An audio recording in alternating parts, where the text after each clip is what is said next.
এখন আপনারা দেখছেন যে যমুনা নদীতে পরিষ্কার করার কাজ চলছে। সরকার বদলের পরে পরেই যমুনা নদীতে এখন যে নোংরা ছিল তাকে পরিষ্কার করার কাজ চলছে। প্রথমত নোংরা পরিষ্কারের কাজ ওপর থেকে করা হবে, তারপর ভিতর থেকে বিশেষ ধরনের মেশিনের মাধ্যমে তা পরিষ্কার করা হবে এবং আগামী 3 বছরের মধ্যেই যমুনা নদীর জল সম্পূর্ণভাবে মানুষের স্নানযোগ্য করে তোলা হবে।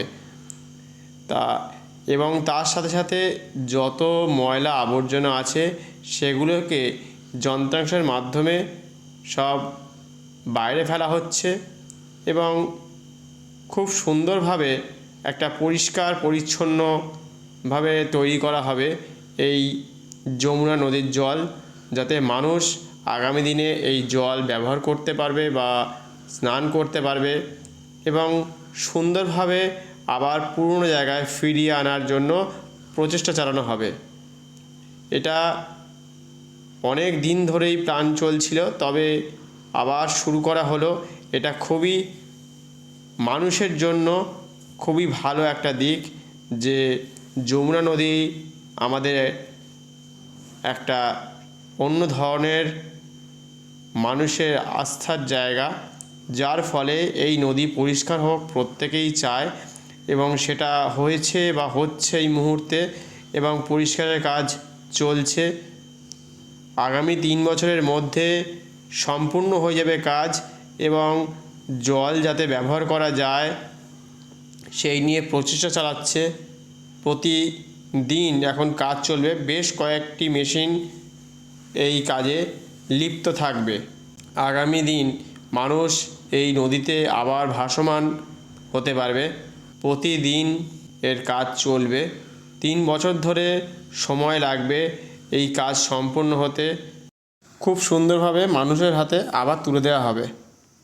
इसके लिए एक तो जो गए हैं यमुना की सफाई 3 साल में पूरी की जाएगी। दिसंबर 2027 हमारा आउटर डेडलाइन होगा। हमें 3-4 काम करने होंगे इसके लिए। एक तो जो आप अभी देख रहे हैं 7 बड़ी मशीनें लगी हुई हैं जो यमुना में जितना भी सॉलिड वेस्ट है उनको निकाल रही है, बाहर कर रही है। ये कुछ हफ्ते का पैरेलली जो है हमारे सारे एसटीपी जो रुके पड़े थे या किसी वजह से वो अच्छे ढंग से काम नहीं कर रहे थे, उनको रिबूट करके और जितने भी नए एसटीपी हैं उनको 2026 के अंत तक कंप्लीट करने का हमारा टारगेट। तो जो इंडस्ट्रियल एफ्लुएंट यमुना में बढ़ के आता है उसको रोकने के लिए ठोस कदम उठाए जाएंगे। यूनिट्स ने ये नहीं लगाए हैं और उसके साथ केमिकल्स वो नालियों में फेंक रहे हैं जो अल्टीमेटली बाकी यमुना में आ रहा है, उसको रोकने की उचित व्यवस्था उस इंडस्ट्री को बंद होना पड़ेगा। तो कई ठोस कदम उठाए जाएंगे। साथ ही साथ लास्ट में जनता से भी जागरूकता करनी पड़ेगी। आप निश्चिंत रहें कि हम इसको टारगेट जो हमें दिया गया 3 साल का एडमिनिस्ट्रेशन को 3 साल में यमुना क्लीन मिले। যমুনা নদীকে পরিষ্কার করার জন্য বা পরিষ্কার রাখার জন্য আশেপাশে যত কলকারখানা আছে তাকে বন্ধ করে দেওয়া হতে পারে, কারণ কলকারখানার পলিউশনের মাধ্যমেই এই যমুনা নদীর জল খারাপ হয়ে যাবে এবং তার নোংরা এসে পড়বে। সেই কারণের জন্য তার আশেপাশে যত ছোট এবং বড় মাঝারি মাপের যত কলকারখানা আছে সবই কিন্তু বন্ধ করে দেওয়ার পরিকল্পনা চলবে বা চালানো হবে। তবে বেশি ভালো পরিবেশ রক্ষার জন্য কলকারখানা বন্ধ থাকলে আশেপাশে যত প্রকৃতি আছে তাকেও বাঁচানো সম্ভব হবে। আর যমুনা নদীকে আরও গভীর থেকে গভীরতর করার প্রয়াস করা হবে, তার কারণ যত গভীর হবে জল তত থাকবে। কারণ যমুনা নদী দীর্ঘদিন ধরে প্রায় শুকিয়ে জল প্রায় অনেকটাই কমে গেছে।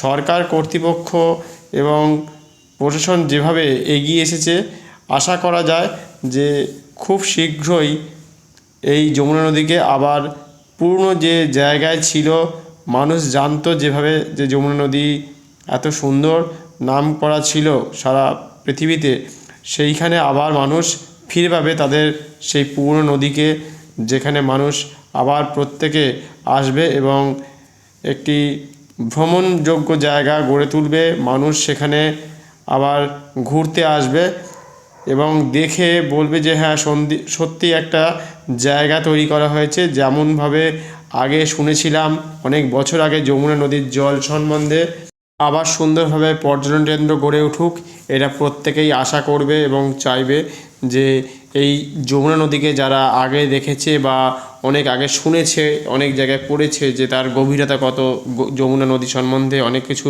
তারা জানতো, সেটা আবার পুনরায় সরকার কর্তৃপক্ষ যে সুন্দর করে আবার পুনরায় ফিরিয়ে দেওয়ার কথা বলছে, সেটা যাতে হয় সেই জন্য মানুষ তাকিয়ে থাকবে। এবং মানুষ আগামী দিনে এইখানে আরও সুন্দরভাবে ভ্রমণ করতে আসবে, ছোট বড়দেরকে প্রত্যেকে এর আশেপাশে আবার ভ্রমণ করবে এবং খুব সুন্দরভাবে আবার তাকে সাজিয়ে গুছিয়ে তোলা হবে। এখানেই শেষ করলাম। পরবর্তী সময় আবার নতুন কোনো আপডেট আসলে আপনাদের সামনে তুলে ধরবো। যমুনা নদী যাতে আবার সুন্দর জায়গা ফিরে পায় সেটাই আশা করছি। যেভাবে পরিষ্কার কাজ চলছে আশা করছি খুব শীঘ্রই আবার পূর্ণরূপে ধরা পড়বে, এটা প্রত্যেকেই আশা করছে, আমরাও প্রত্যেকেই এই আশায় থাকবো। এখানেই শেষ করলাম। নমস্কার।